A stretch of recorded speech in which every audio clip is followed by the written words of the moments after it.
இயேசுவுக்கே புகழ், இயேசுவுக்கே புகழ், இயேசுவுக்கே நன்றி, இயேசுவுக்கே நன்றி, இயேசுவுக்கே மகிமை, இயேசுவுக்கே மகிமை, இயேசுவுக்கே ஆராதனை. இயேசுவுக்கே ஆராதனை. ஹalleluya, ஹalleluya, ஹalleluya, ஹalleluya, ஹalleluya. ஹalleluya. Praise the Lord, Praise the Lord, praise the Lord. praise the Lord. மரியே வாழ்க, மரியே வாழ்க, மரியே வாழ்க.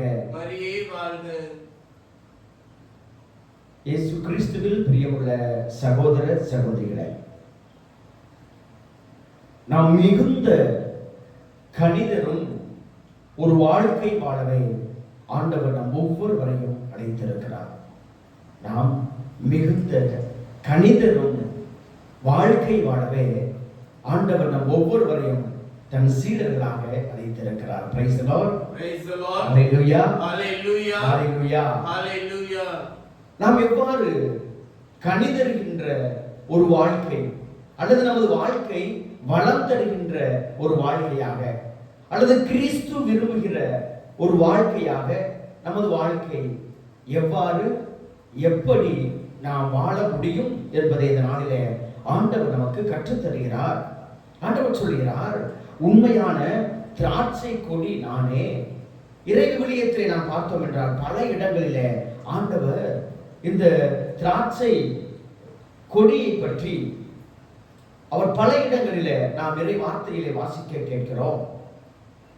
திராட்சை இந்த தோட்டத்தை பல இடங்களிலே இறை ஆட்சிக்கு கடவுளுடைய விண்ணக அந்த பிரசன்னத்திற்கு அடையாளமாகவும் அல்லது திராட்சை தோட்டம் என்பது மக்களை ஆகிய நம்மை குறிப்பதாகவும் பல இடங்களிலே இறை வார்த்தையில நாம் வாசிக்க கேட்கிறோம். அந்த திராட்சை தோட்டம் என்பது நம்மை குறிக்கிறது. அந்த தோட்டம் இயேசு கிறிஸ்துவினுடைய அவருடைய மகிமையிலே மாட்சிமையிலே இணைந்திருக்கிற பொழுது வளர்கின்ற ஒன்றாக இருக்கிறது. தந்தையே அதை நட்டு வைத்திருக்கிறார். தந்தையே அதை நட்டு வைக்கிறார். அவர் நட்டு வைத்திருக்கிற இந்த திராட்சை கொடி இயேசு கிறிஸ்துவாக இருக்கிறது. இயேசு கிறிஸ்துவாக அந்த கொடி வளர்கிறது. அந்த கொடியிலிருந்து வளர்கின்ற அந்த கிளைகளில் இருந்துதான் நாம் நமது வாழ்வை பெற்றுக்கொள்கிறோம். அன்புக்குரிய சகோதர சகோதரிகளே, ஆண்டவர் சொல்கிறார், உண்மையான திராட்சை கொடி நானே, என் தந்தையே அதை நட்டு வளர்ப்பவர். தந்தை என்ன செய்கிறார் என்றால், உண்மையான திராட்சை கொடி ஆகிய இயேசு கிறிஸ்துவிலே நாம் அனைவரும் இணைந்திருக்கிறோம். இயேசு கிறிஸ்துவிலே நாம் கிளைகளாக இருக்கிறோம். நாம் கொடி அல்ல, அந்த கொடியிலிருந்து வருகின்ற கிளைகள் நாம். அப்பொழுது அந்த கொடியிலிருந்து வருகின்ற அந்த கிளைகள் பலன் தருகிறதா அல்லது பலன் தரவில்லையா என்பதை தந்தை பார்த்து கொண்டே இருக்கிறார்.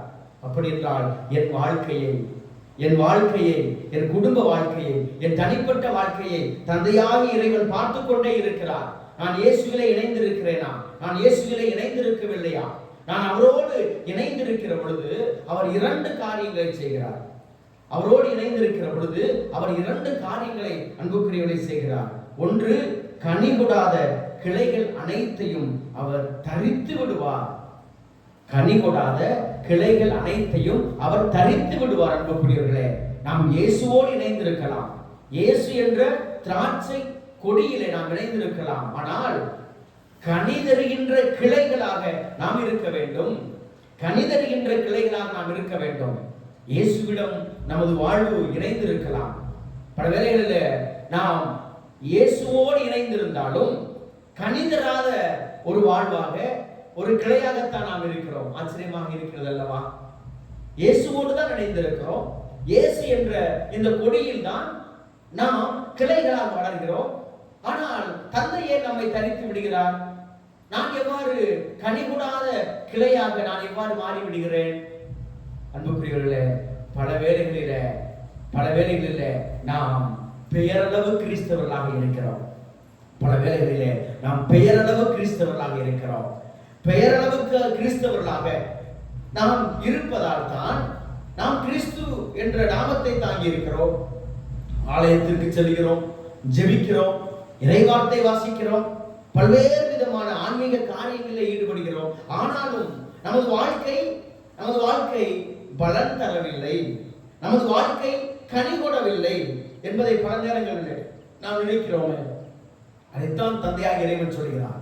வெறும் பெயரளவு கிறிஸ்தவர்களாக இருப்பதல்ல, அல்லது வெறுமனே ஒரு ஜெபத்தையும் அல்லது வெறுமனே ஆன்மீக வாழ்க்கையையும் வாழ்வது அல்ல, மாறாக நமது வாழ்க்கை செயல்களால் காட்டப்பட வேண்டும்.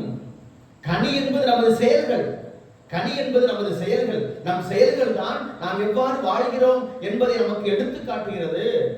நாம் கிறிஸ்தவர்களாக இருக்கலாம், கிறிஸ்துவின் பெயரை தாங்கி இருக்கலாம், நாம் கனி கொடவில்லை என்றால், அந்த கிறிஸ்துவினுடைய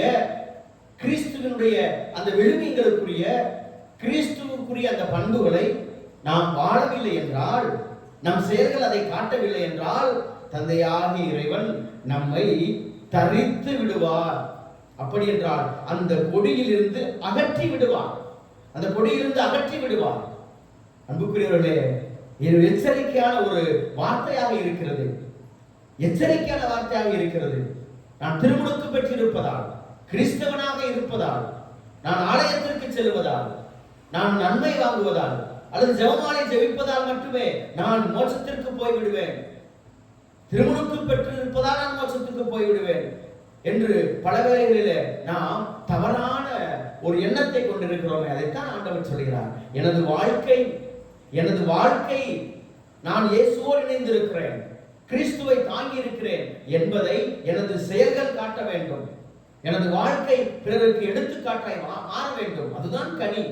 அப்படி எனது வாழ்க்கை கனி கொடாத ஒரு கிளையாக இருந்ததென்றால் நான் தரித்து விடப்படுவேன். ஒன்று, கனி கொடுக்காத பொழுது தந்தையாக இறைவன் முற்றிலும் தரித்து விடுகிறார். இரண்டாவது என்ன செய்கிறார்?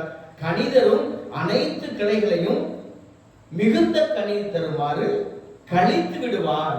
ஒன்று தரித்து விடுதல். தரித்து விடுதல் என்பது அந்த கொடியிலிருந்து முற்றிலுமாக அகற்றி விடுதல். ஏனென்றால் அந்த கொடியானது கனி தராத பொழுது என்ன செய்யும்? அந்த கொடியை கூட அது பாதித்து விடும். ஒரு கொடியிலிருந்து வருகின்ற அந்த கிளையில ஒருவேளை பூச்சி வைத்து விடுகிறது என்று நினைத்துக் கொள்வோம். நாம் என்ன செய்வோம்? பூச்சி வந்த அந்த கிளையை அப்படியே வெட்டி எரிந்து விடுவோம் அல்லவா? இல்லை என்றால் அந்த பூச்சியானது, அந்த நோயானது அந்த செடி முழுவதும் பரவிவிடும். அந்த செடி முழுவதும் பரவிவிடும். எனவே அந்த பூச்சி விழுந்த அந்த கிளையை மொத்தமாக நாம் தரித்து விடுவோம் அல்லவா? அதைத்தான் ஆண்டவர் செய்வார். என் வாழ்க்கை கனி கொடாத பொழுது, என் வாழ்க்கை கனி கொடாத பொழுது ஆண்டவர் என்னை தரித்து விடுவார். இரண்டாவதாக, ஒருவேளை நான் கனி கொடுக்கிற ஒரு கிளையாக இருக்கலாம். அப்படி கனி கொடுக்கிற கிளையாய் இருக்கின்ற பொழுதும் அவர் என்னை கழித்து விடுவார். அவர் என்னை கழித்து விடுவார். எதற்காக அவர் என்னை கழிக்கிறார்? நான் மிகுந்த கனி தரும் பொருட்டு, மிகுந்த கனி தரும் பொருட்டு. அப்படி அவர் கழித்து விடுகிற செயல் என்பது, ஒரு கிளையை நாம் அதிகமாக அது கனிதர வேண்டும் என்பது கழிக்கின்ற பொழுது அது ஒரு விதமான வேதனையை தரலாம், ஒரு சில துன்பங்களை தரலாம். அதுதான் நமது வாழ்க்கை. கழித்தல் என்பது எவ்வாறு அந்த கிளைகள் கழிக்கப்படுகிறதோ, அந்த கொடியிலிருந்து விலக்கப்படுகிறதோ, அது அதற்கான ஒரு தண்டனை அல்ல, மாறாக மிகுந்த கனிதருமாறு அவர் கழித்து விடுகிறார். என் வாழ்க்கையில ஒரு சில வேளைகளில துன்பங்கள், துயரங்கள், வேதனைகள் வரலாம், சோதனைகள் வரலாம், தடைகள் வரலாம், அல்லது நான் எதிர்பார்க்கிற நன்மைகள் வராமல் இருக்கலாம். நான் இயேசுவோடு இணைந்து இருக்கிறேன், நான் உண்மையான ஒரு கிறிஸ்தவ வாழ்க்கை வாழ்கிறேன், கிறிஸ்துவுக்கு பிரியமான, கிறிஸ்து விரும்புகிற வாழ்க்கை வாழ்கிறேன், நானும் எனது குடும்பமும் வாழ்கிறோம். அப்படி இருந்தும் என் வாழ்க்கையில, என் குடும்பத்துல ஒரு ஆசீர்வாதம் இல்லையே, என் பிள்ளைகள் வாழ்க்கையில இன்னும் ஒரு பெரிய காரியங்கள் நடக்கவில்லையே, நான் எதிர்பார்த்தது கிடைக்கவில்லையே என்று நாம் நினைக்கலாம். ஒரு சில தடைகளை நாம் பார்க்கலாம், அல்லது ஒரு சில தாமதங்களை நாம் பார்க்கலாம், அல்லது ஒரு சில சோதனைகளை பார்க்கலாம், ஒரு சில துன்பங்களை நாம் பார்க்கலாம், ஒரு சில நோய்களை நாம் சந்திக்கலாம். அன்புக்குரியவர்களே, இவையெல்லாம் நாம் மிகுந்த கனிதரும்படிக்காக கடவுள் அனுமதிக்கிறார்.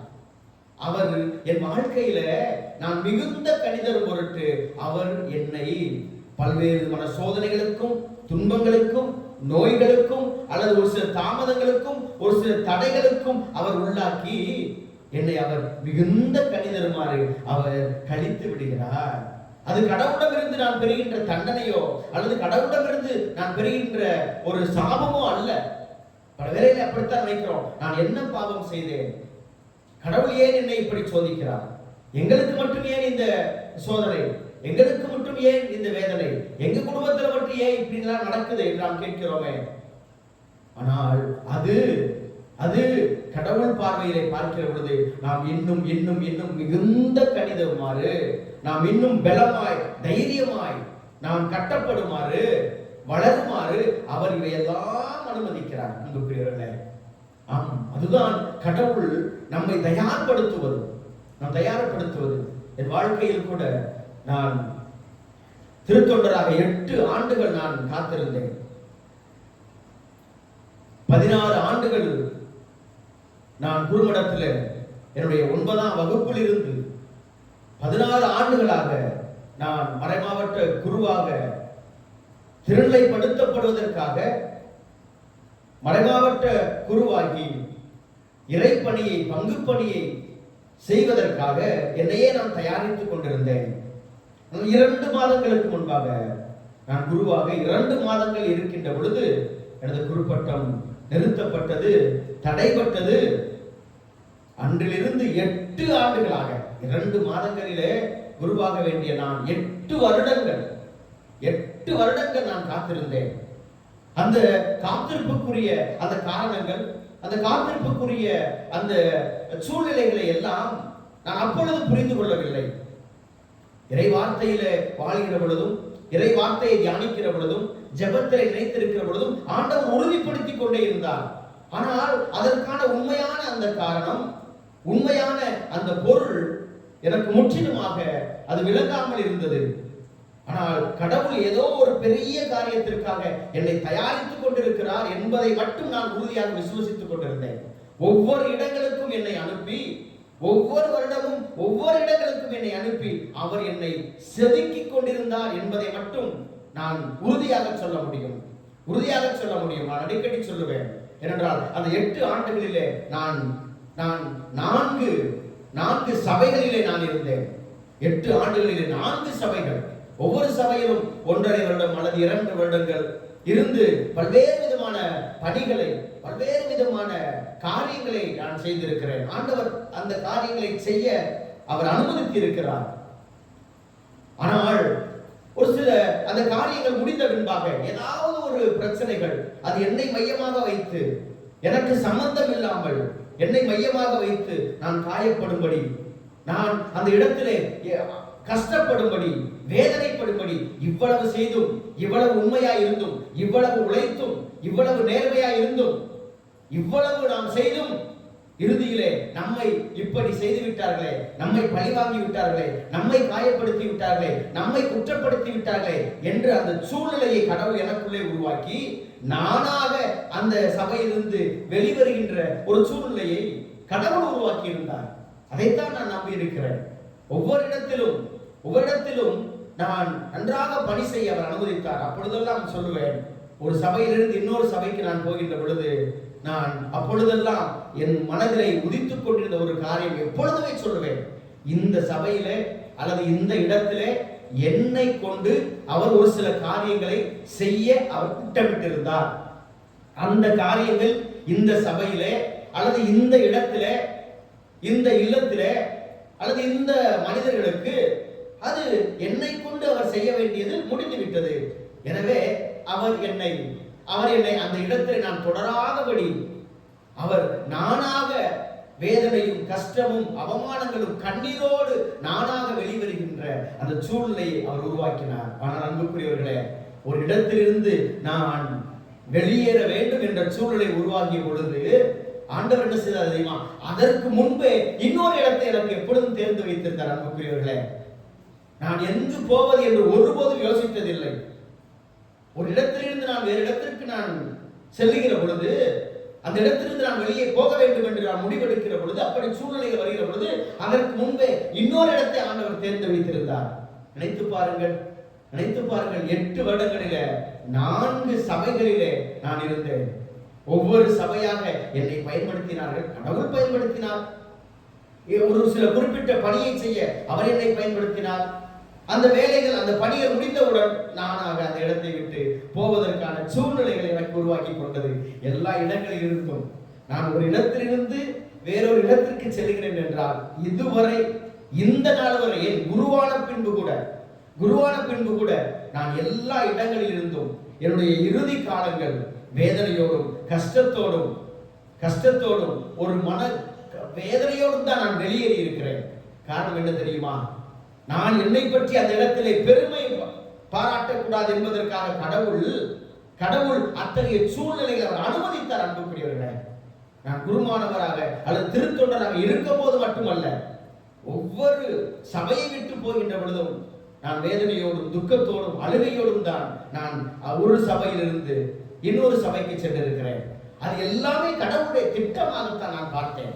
அவர் என்னை ஒவ்வொரு இடங்களிலும் ஒவ்வொரு விதமாக அவர் என்னை செதுக்கி கொண்டிருந்தார்.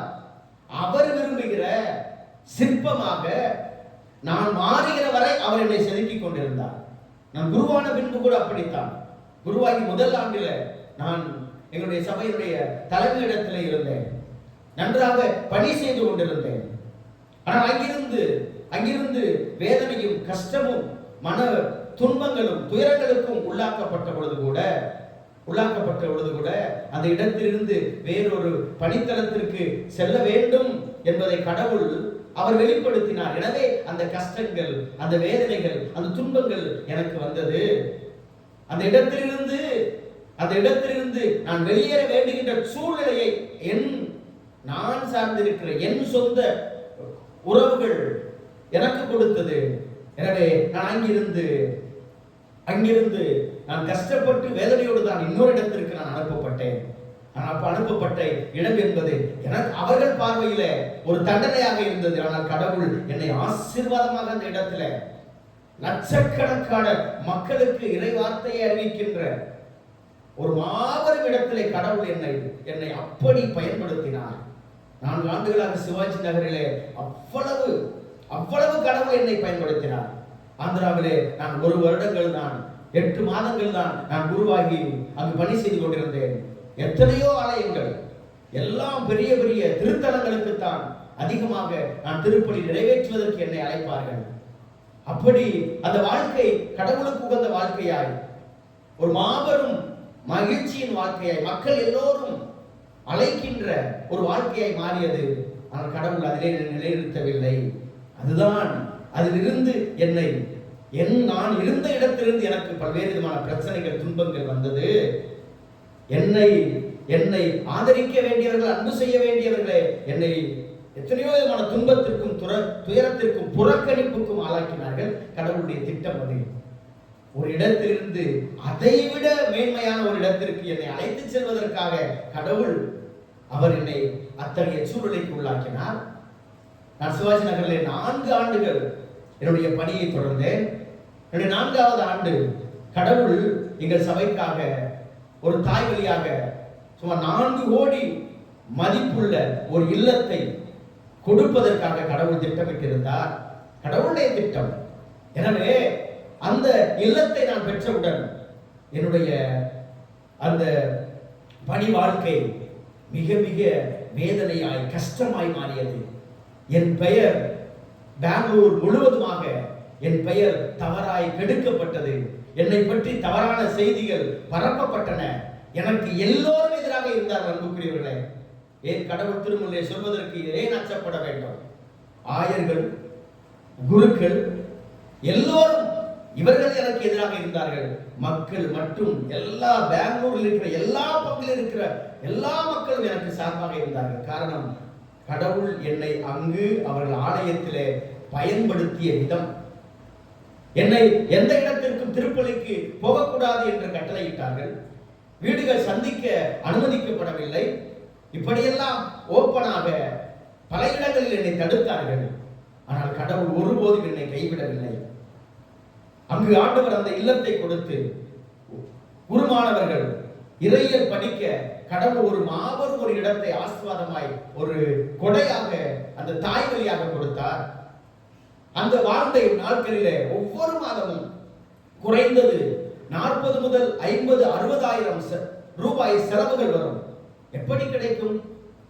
ஒரு குருவானவர் எப்படி ஒரு குருமடத்தில் இருந்து கொண்டு 50,000 60,000 ரூபாய் ஒரு குருவானவர் எவ்வாறு பெற முடியும்? ஆனால் அன்புக்குரியவர்களே, ஒவ்வொரு மாதமும் அந்த மாதத்திற்கு எவ்வளவு தேவையோ அவ்வளவையும் ஆண்டவர் சரியாய் கொடுத்தார். அது கடவுளுடைய அற்புதம். அன்புக்குரியவர்களே, மாத இறுதியிலே பார்ப்பேன், எனது அக்கவுண்ட்ல பார்த்தா 150 ரூபா அல்லது 250 ரூபா இருக்கும். மாதம் துவங்கியவுடன் கடவுள் அப்படி ஆசீர்வதிப்பார். இன்று ஒன்றுமே இல்லையே என்று நினைத்துக் கொண்டிருப்பேன். திடீர்னு ஒரு போன் கால் வரும், ஃபாதர் கொஞ்சம் ஃப்ரீயா இருக்கீங்களா அப்படின்ட்டு. என்னன்னு கேட்பேன். ஒரு சின்ன பிளஸிங் ஃபாதர், எங்க வீட்டுக்கு வந்து ஒரு பிளஸிங் பண்ணிட்டு போறீங்களா, அல்லது எங்க இடத்துக்கு வந்து ஒரு பிளஸிங் பண்ணிட்டு போறீங்களா, எங்க கடைக்கு வந்து பிளஸிங் பண்ணிட்டு போறீங்களா, அல்லது ஒரு சின்ன ஃபங்க்ஷன் இருக்கு என்று மக்கள். நான் என் தேவைக்காக ஆண்டவரிடத்தில் நான் எதிர்நோக்கி இருக்கிற பொழுது என் தேவையை நிறைவேற்ற ஆண்டவர் அவர் ஒருத்தரை அவர் ஏற்படுத்துவார். எத்தனையோ அற்புதங்களை நான் அந்த 3 ஆண்டுகள் குருமடத்தில் நான் குருமானவரை வழிநடத்தி கொண்டிருந்த பொழுது எத்தனையோ அற்புதங்களை ஆண்டவர் கண்ணார காண செய்திருக்கிறார். அன்புக்குரியவர்களே, கண்ணார காண செய்திருக்கிறார். உனக்கு ஒரு 2,000 அல்லது 5,000 அவசரமாக தேவை என்றால் திடீரென்று யாராவது அழைப்பார்கள், திடீரென்று யாராவது வருவார்கள். வந்து எனக்கு என்ன தேவை, ஒருவேளை 2,000 தேவை, அந்த 2,000 அப்படியே கொடுத்து விட்டு போவார்கள். என் தேவை, எனக்கு என்ன தேவையோ கடவுள் அதை அப்படியே நிறைவேற்றி இருக்கிறார். 3 ஆண்டுகள் அந்த இடத்திலே கடவுள் அற்புதமாய் அவர் பணியாற்ற செய்தார். நமக்கு எத்தனையோ தடைகள், எத்தனையோ வேதனைகள். எனவே என் பெயர் கெடுக்கப்பட்டது. அந்த வீட்டை ஏன் சொந்த பேருக்கு எழுதிக்கிட்டேன் என்று இன்று வரை அன்புக்குரியவர்களே 5 வருடங்கள் ஆகிவிட்டது. இன்று வரை அந்த இடத்தை, அந்த சொத்தை என் சொந்த பேருக்கு நான் எழுதிவிட்டேன் என்று இன்று வரை அந்த பெங்களூர்ல இருக்கிற குருக்கள் பேசிக் கொண்டிருக்கிறார்கள். கடந்த 2 மாதங்களுக்கு முன்பாக கூட என்னை ஒரு திருமணுக்கு கொடுக்க அழைத்தார்கள். அப்பொழுது அந்த குருவானவர் சொன்னாராம், அவரை பெங்களூர்ல கூப்பிடக்கூடாது என்று ஆயர் கட்டளையிட்டு இருக்கிறார். ஏனென்றால் அவர் 4 கோடி சொத்தை அவருடைய பெயருக்கு எழுதி வைத்துக் கொண்டாராம். அது மறைமாவட்டத்திற்கு வர வேண்டியவரை ஏமாற்றி விட்டாராம். ஒரு வயதான தாயை அவர் மயக்கி விட்டாராம் என்றெல்லாம் அந்த குருவானவர் 5 வருடங்களுக்கு இப்பொழுது கூட போன ஜூன் மாதம் கூட போன மாதம் கூட அவர் பேசிக் கொண்டிருந்ததை அவர்கள் சொன்னார்கள். அன்புக்குரியவர்களே, இன்று வரை இந்த அவமானங்களையும், இந்த ஏச்சு பேச்சுக்களையும், இந்த பொய்களையும், இந்த வேதனைகளையும் நான் தாங்கிக் கொண்டுதான் இருக்கிறேன். ஆனால் லட்சக்கணக்கான மக்கள் எப்பொழுது நீங்கள் இந்த ஆலயத்திற்கு வருவீர்கள், எப்பொழுது இந்த ஆலயத்திலே வந்து திருப்பலி வைப்பீர்கள், எப்பொழுது இந்த இடத்தில் வந்து தியானம் கொடுப்பீர்கள் என்று ஒவ்வொரு நாளும், ஒவ்வொரு முறையும் எனக்கு தொலைபேசியிலும், எனக்கு வாட்ஸ்அப்பிலும் கேட்கிற மக்கள் இன்னும் எத்தனையோ பேர் இருந்து கொண்டுதான் இருக்கிறார்கள். அப்படிப்பட்ட இடத்தில் கூட அந்த பெங்களூர் மறை மாவட்டத்தில் நான் செல்லாத ஆலயங்கள் இல்லை, நான் திருப்பலி வைக்காத ஆலயங்கள் இல்லை, நான் இறைவார்த்தையை போதிக்காத இடங்கள் இல்லை. அன்புக்குரியவர்களே, அப்படி கடவுள் பயன்படுத்தினார். எனவே அந்த 4 ஆண்டுகள் முடிவிலே நான் வேதனையோடு துக்கத்தோடு என் பெயரை அவர்கள் கெடுத்து என்னை பெரும் மன வேதனைக்குள்ளாக்கி என்னை அனுப்பினார்கள். எனக்கு பிரியாவிடை கூட கொடுக்கவில்லை. அன்புக்குரியவர்களே, அங்கு இருக்கிற குருக்கள் அந்த இடத்திலிருந்து மாற்றமாகி போகிற பொழுது அந்த குருக்களுக்கு குறைந்தது 25,000 கொடுத்து மற்றும் அவர்களுக்கு ஒரு சில பரிசு பொருட்களை கொடுத்து அனுப்புவது வழக்கம். நான் கண்ணார பார்த்து நானே 3 குருக்களுக்கு பிரியாவிடை கொடுத்து நான் அனுப்பி வைத்திருக்கிறேன். நான் 4 வருடங்கள் இருந்தேன் அல்லவா. ஆனால் நான் அங்கு இருந்து கிளம்புகிற பொழுது ஒரு திருப்பலி கூட எனக்கு அவர்கள் கொடுக்கவில்லை. பிரியாவிடை சொல்வதற்கு யாரும் இல்லை. 1 ரூபாய் கூட எனக்கு என் பணிக்காக நான் செய்த அந்த சேவைக்காக ஒரு உந்து சக்தியாக எனக்கு யார் கொடுக்கவில்லை. வெறும் கையராய்த்தான் அங்கிருந்து நான் வந்தேன். அன்புக்குரியவர்களே, நான் வருகிற பொழுது என்னுடைய லக்கேஜ்களை ஆட்டோவில் ஏற்றி கொண்டு வந்தேன். அன்புக்குரியவர்களே, இரண்டாம் மற்ற குருக்களுக்கு அந்த ஆலயத்திலே அவர்கள் வேன் ரெடி பண்ணுவார்கள். சின்ன குட்டி யானை என்ற அந்த வேனை ரெடி பண்ணுவார்கள். ஆனால் நானும் ஆட்டோவில் வந்தேன். அதுதான் அன்புக்குரியவர்களே, அப்படிப்பட்ட ஒரு வேதனை. கடவுள் இந்த 3 ஆண்டுகளில குருமானவர்களுக்கு அந்த குருமடத்திலே எவ்வளவோ காரியங்களை செய்தார். ஆனால் அந்த இடத்தில் கூட 3 ஆண்டுகளுக்கு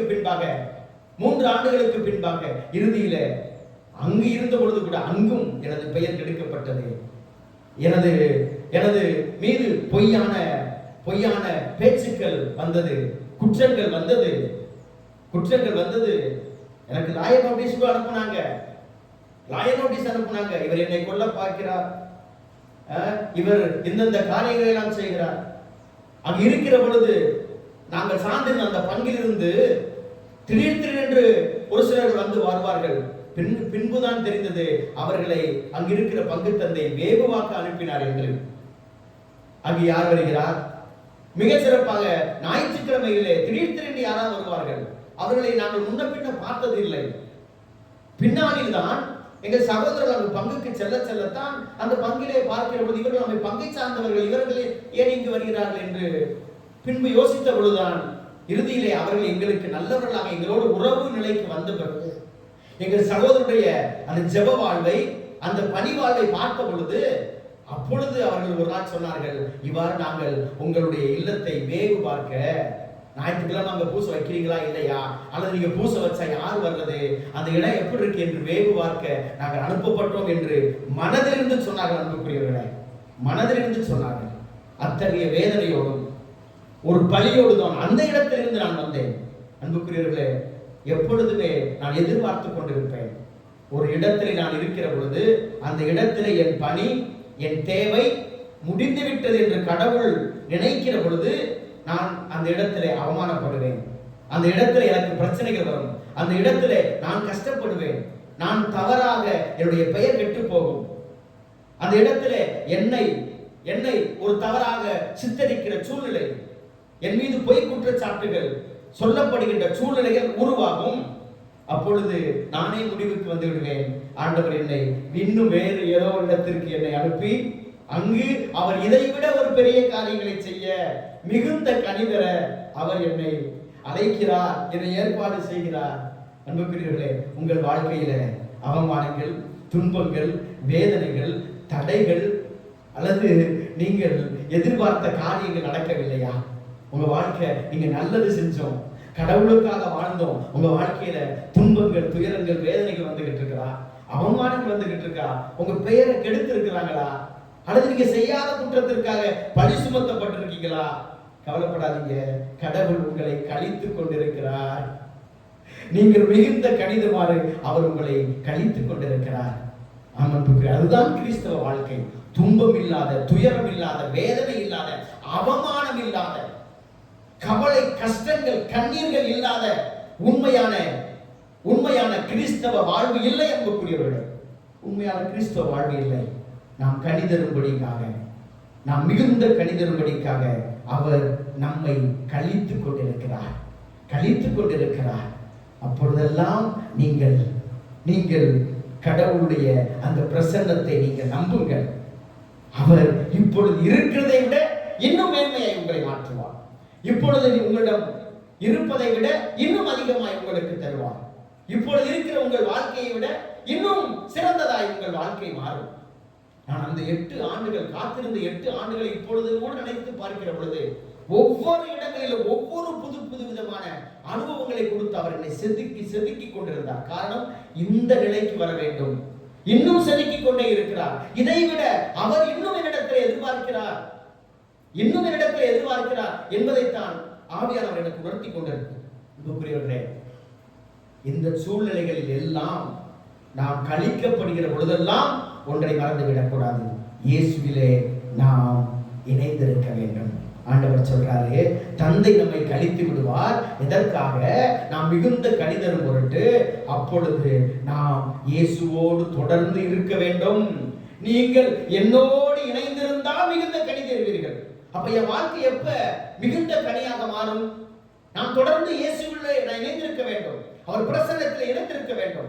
அவர் மீது ஒரு நம்பிக்கையை இணைந்திருக்க வேண்டும். நாம் அவரோடு இணைந்திருக்க வேண்டும். இத்தகைய துன்பங்கள், வேதனைகள் வந்துவிட்டது என்று நான் என் வாழ்க்கையை வேறு விதமாக வாழ ஆரம்பித்தால், அல்லது என் ஜெபத்தை கைவிட்டு விட்டால், அல்லது நான் கடவுளுக்கு அவர் எனக்கு கொடுத்திருக்கிற பணிகளை, மக்களை, ஏழை எளியவர்களை நான் கண்டுகொள்ளாமல் விட்டுவிட்டால் நான் வாழ்ந்து என்ன பயன்? அவரோடு இணைந்திருக்க வேண்டும், அவரோடு இணைந்திருக்க வேண்டும். அன்புக்குரியவர்களே, ஆண்டவர் அவ்வளவு ஆசீர்வதித்தார் என்று சொன்னேனே, என் தேவைகளை அவர் என்னை சந்தித்தார் என்று சொன்னேன். அன்புக்குரியவர்களே, என் வாழ்க்கையில இன்னொரு அதிசயம் என்ன தெரியுமா? யாராவது ஒருவர் எனக்கு ஒரு 1000 ரூபாய் அனுப்புனாங்கன்னா உடனே என் மனசுக்கு என்ன வரும் தெரியுமா? இந்த 1000 ரூபாயில 500 ரூபாய் யாருக்கோ சொந்தம், யார் இன்னைக்கு போன் பண்ண போறாங்களோ, யார் இன்னைக்கு மெசேஜ் பண்ண போறாங்களோ, யாராவது 2000 எனக்கு அனுப்பிட்டா இந்த 2000த்துல 1000 ரூபாய் யாரோ ஒருத்தருக்கு சொந்தம், அது யாருக்கு சொந்தம் இல்லை தெரியவில்லையே நான் யோசித்துக் கொண்டே இருப்பேன். யாராவது 5000 அனுப்பிட்டாங்கன்னா இந்த 5000த்துல 2500 3000 யாருக்குரியதோ என்று ஒவ்வொரு நாள் நினைத்துக் கொண்டிருப்பேன். இந்த அற்புதங்கள், இந்த காரியங்களை நான் என் வாழ்க்கையில, என் குருவானவருடைய இந்த குருத்துவ வாழ்க்கையிலே பார்த்து கொண்டே இருக்கிறேன். அன்புக்குரியவர்களே, ஒரு 1000 ரூபாய் உள்ள வரும், பார்த்தா ஒரு 5 நிமிடம் 10 நிமிடம் அல்லது அந்த நாள் முடிவதற்குள்ள யாருக்காவது போன் வரும், ஃபாதர் மருந்துக்கு ஃபாதர் அர்ஜென்டா ஒரு 500 ரூபாய் வேணும் ஃபாதர். அதுதான் நடந்து கொண்டே இருக்கிறது. ஆனால் அன்புக்குரியவர்களே, 500 ரூபாய் ஆண்டவருடைய அந்த அவருடைய வழிகாட்டுதலை அவர் எனக்கு கொடுக்கிறார் என்பதை நம்பிக்கை வைத்து நான் உடனே அனுப்பிடுவேன். ஆனா என்ன நடக்குது தெரியுமா? நான் கொடுத்த 500 ரூபாய் எனக்கு 2000 திருப்பி வரும்.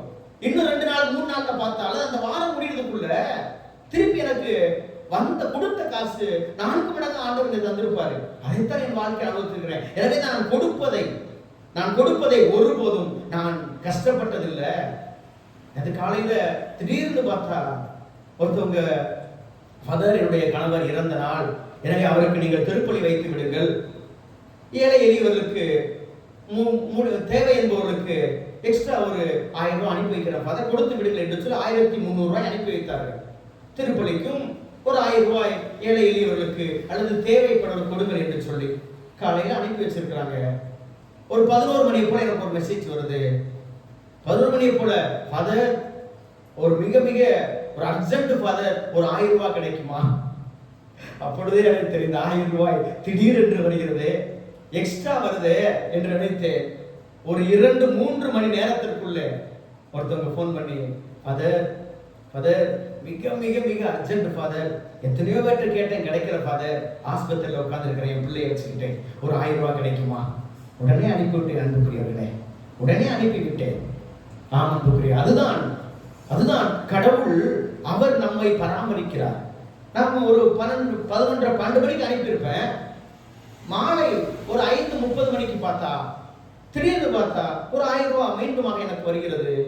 இது என்ன திடீர்னு 1000 ரூபாய் வருகிறது, யாரு என்று நான் பார்க்கிற பொழுது அங்கு பார்த்தா எனக்கு தெரியாத ஒரு பெயர் வருகிறது. இது யாருமே தெரியலையே, எதற்கு இந்த 1000 ரூபாய், யார் அனுப்பினார் என்று நான் யோசித்துக் கொண்டே இருக்கிறேன். அன்புக்குரியவர்களே, அவர் பராமரிப்பவர். எனவே அவர் ஒன்றை கொடுக்கிறார் என்றால் நாம் அதை கொடுக்க வேண்டும். அப்ப அவரோடு இணைந்திருக்க வேண்டும். அவரோடு இணைந்திருந்தால்தான் நமது வாழ்க்கை கனி தருகின்ற, வளம் தருகின்ற ஒரு வாழ்க்கையாய் மாறும். அன்புக்குரியவர்களே, ஒரு வாழ்க்கையாய் மாறும். எனவே இயேசுவோடு நாம் இணைந்திருப்போம். ஆண்டவர் சொல்றார், என்னை பிரிந்து உங்களால் ஒன்றும் செய்ய முடியாது. நீங்க அவரோடு இணைந்திருங்க, நீங்க எல்லாவற்றையும் செய்வீங்க, எத்தனைய காரியங்களையும் செய்வீங்க, எந்த பிரச்சனையை எதிர்கொள்வீங்க, எந்த அவமானத்தை எதிர்கொள்வீங்க, எந்த வேதனைகளையும் தாங்க முடியும். எவ்வளவு கெட்ட பேர் வந்தாலும், எவ்வளவு அவமான பேர் வந்தாலும் உங்களால் தாங்க முடியும். அன்புக்குரியவர்களே, அவரோடு இணைந்திருங்கள். ஆண்டவர் சொல்றாரு, என்னோடு இணைந்திருங்கள். என்னை விட்டு பிரிந்து உங்களால் ஒன்றும் செய்ய முடியாது. நம்ம அவரோடு இணைந்திருந்தால் நாம் எதையும் செய்ய முடியும். அவரோடு இணைந்திருக்கவில்லை என்றால், நம்மால் எதுவும் செய்ய முடியாது. அவரோடு இணைந்திருந்தால் எந்த மனிதரும் எந்த சூழ்நிலையும் உங்களை ஒன்றும் செய்து விட முடியாது. ஆனால் அவரோடு இல்லை என்றால் நம்மாலேயே நம்மளை காப்பாற்ற முடியாது. நம் பிரச்சனைகளை நாம் சமாளிக்க முடியாது. நாம் துவண்டு விடுவோம், நாம் துன்பத்திற்கு உள்ளாகி போய்விடுவோம். அன்புக்குரியவர்களே, அவரோடு இணைந்திருத்தல் என்பதை, அவரது வார்த்தையை நாம் கேட்டு நமது உள்ளத்தை நாம் புனிதப்படுத்திக் கொள்ள வேண்டும். இரண்டாவதாக, அவருடைய நற்கருணை பிரசன்னம். அவர் நற்கருணையாகத்தான் வாழ்கிறார். மீண்டும் மீண்டும் ஒன்றை தெளிவாக புரிந்து கொள்ளுங்கள். கத்தோலிக்க என் பிள்ளைகளே, கிறிஸ்தவ பிள்ளைகளே, உயிர்த்த ஆண்டவர் நற்கருணை வடிவில்தான் அவர் பிரசன்னமாய் இருக்கிறார். அவர் பிரசன்னமாய் இருக்கிறார். ஆமன்புக்குரியவர்களே, இன்னும் மற்ற சபையினர் மற்றவர்கள் போதிப்பதைப் போல இந்த வார்த்தை வார்த்தை வார்த்தை இறைவார்த்தை இறைவார்த்தை இறைவார்த்தை என்று நீங்கள் அதை மையப்படுத்தி அதை பெரிதுபடுத்திக் கொண்டிருக்க வேண்டாம். பல வேளைகளில் அப்படித்தான் நாம் தடமாறி போய்விடுறோம். தடமாறி போய் வார்த்தை நம்மை தயாரிக்கிறது, அவ்வளவுதான். வார்த்தை நம்மை தயாரிக்கிறது. எப்படி ஒரு உணவு சமைக்கின்ற பொழுது பல்வேறு விதமான காரியங்களை நம்ம எல்லாம் சேர்த்து, காய் அல்லது மிளகா, சாம்பார் தூள், எல்லா விதமான பருப்பு எல்லாவற்றையும் தண்ணியோடு கலந்து மொத்தமாக போட்டு நாம் கொதிக்க வைத்து அது சாம்பாராக மாறுகிறதோ, அதுபோலதான் இறைவார்த்தை என்பது நம்மை தயாரிக்கிறது. அந்த தயாரிப்பை பார்த்துவிட்டு அந்த தயாரிப்பு தான், இந்த பொருட்கள் தான் சாம்பார் என்று நினைக்க கூடாது. அதை வைத்து நாம் சாப்பிட முடியாது. அந்த தயாரிப்புக்கு பின், அதுதான் அன்புக்குரியவர்களே, இறைவார்த்தை நம்மை தயாரிக்கும். ஆன்மாவை, நமது உள்ளத்தை, நமது எண்ணத்தை தயாரிக்கும். நான் எப்படி வாழ்கிறேன், என் வாழ்க்கை எப்படி இருக்கிறது என்பதை தயாரித்து என்னை அவருடைய அந்த திருவுடலை திருரத்தத்தை பெறுகின்ற அந்த ஒரு நிலைக்கு, என்னை அவருடைய நற்கருணையிலே வாழ்கின்ற, நற்கருணை பிரசன்னத்திலே வாழ்கின்ற அந்த ஒரு உணர்வுக்கு என்னை இட்டு செல்லும். எனவேதான் புனித டோமினிக் சாவியர் சொல்லுவார், எப்பொழுதெல்லாம் எனக்கு வாய்ப்பு கிடைக்கிறதோ, அது எத்தனை முறை ஆனாலும் சரி, நான் நற்கருணையை நான் பெற்றுக்கொண்டே இருப்பேன். என்னுடைய ஆன்மீக குருவானவர் எந்த அளவுக்கு என்னை அனுமதிக்கிறாரோ அந்த அளவுக்கு நான் ஒப்புரவு அருள் சாதனம் செய்து கொண்டே இருப்பேன் என்று சொல்லுவாராம். ஒரு வாரத்துக்கு ஒரு முறை அல்ல, 15 நாளுக்கு ஒரு முறை இல்ல, மாதத்துக்கு ஒரு முறை என்று அல்ல. எப்பொழுதெல்லாம் அவர் அடிக்கடி, என்னுடைய ஆன்மீக தந்தை அவர் தினமும் அனுமதித்தால் கூட நான் தினமும் பாவ சங்கீர்த்தனம் செய்வேன், தினமும் பாவ சங்கீர்த்தனம் செய்வேன். நான் புனிதனாக வேண்டும் என்றால் அவர் சொல்லுவார், நீங்கள் புனிதனாக வேண்டும் என்றால், நீங்கள் புனிதராக ஆசைப்பட்டால் நற்கருணை மீது ஆழ்ந்த பக்தி கொண்டிருங்கள். அன்னை மரியாளை நீங்கள் ஒருபோதும் கைவிடாது. 2 காரியங்கள் சொல்லுவார். நீங்கள் புனிதராக வேண்டும் என்று ஆசைப்பட்டால் நற்கருணை மீது ஆழ்ந்த அளவற்ற அன்பு கொண்டிருங்கள். அடிக்கடி நற்கருணையை சந்தியுங்கள். அடிக்கடி நற்கருணையை நீங்கள் ஆன்ம உணவாக பெற்றுக் கொள்ளுங்கள். அன்னை மரியாள் மீது அளவு கடந்த அன்பும் பக்தியும், அந்த தாயினுடைய அந்த அரவணைப்பிலே நீங்கள் வாழுங்கள் என்று சொல்லுவார். எனவே அன்புக்குரிய சகோதர சகோதரிகளே, ஆண்டவருடைய இந்த பரிசுத்தமிக்க நாட்களிலே நாம் கனிதர வேண்டுமா? நம் குடும்பம் கனிதர வேண்டுமா? இயேசுவோடு இணைந்திருப்போம். அவரோடு இணைந்திருக்கிற வாழ்க்கையிலே துன்பங்கள், துயரங்கள், வேதனைகள், அவமானங்கள் வருதா? அவர் நம்மை தயாரிக்கிறார், அவர் நம்மை தயார்படுத்துகிறார். தாமதங்கள் வருதா? அவர் என்னை செதுக்கிக் கொண்டிருக்கிறார், என்னை செதுக்கிக் கொண்டிருக்கிறார். நான் நினைத்ததை விட, நான் ஆசைப்பட்டதை விட, அவர் ஆசைப்பட்டது, அவர் விரும்புவது இன்னும் அதிகமாய் நான் கனிதரும்படிக்காக அவர் என்னை தயாரித்துக் கொண்டிருக்கிறார். அவர் வார்த்தையிலே நினைத்திருப்போம். நற்கருணை இந்த பக்தியிலே நாம் சிறந்து விளங்குவோம். நற்கருணை திருப்பலி வழியாக ஆண்டவர் இயேசுவை நம் ஆன்ம உணவாக நாம் அடிக்கடி பெற்றுக்கொள்வோம். நற்கருணையிலே உயிரோடு பிரசன்னமாக இருக்கிற ஆண்டவரோடு நாம் இணைந்திருப்போம். மிகுந்த கனிதந்து அவர் சீடராய் நாம் விளங்குவோம். அதுதான் தந்தையின் விருப்பம் என்பதை உணர்ந்தவர்களாக தொடர்ந்து இந்த திருப்பலியிலே நாம் பங்கு பெறுவோம். இறைவன் நம் ஒவ்வொருவரையும் ஆசீர்வதிப்பாராக. ஆமென்.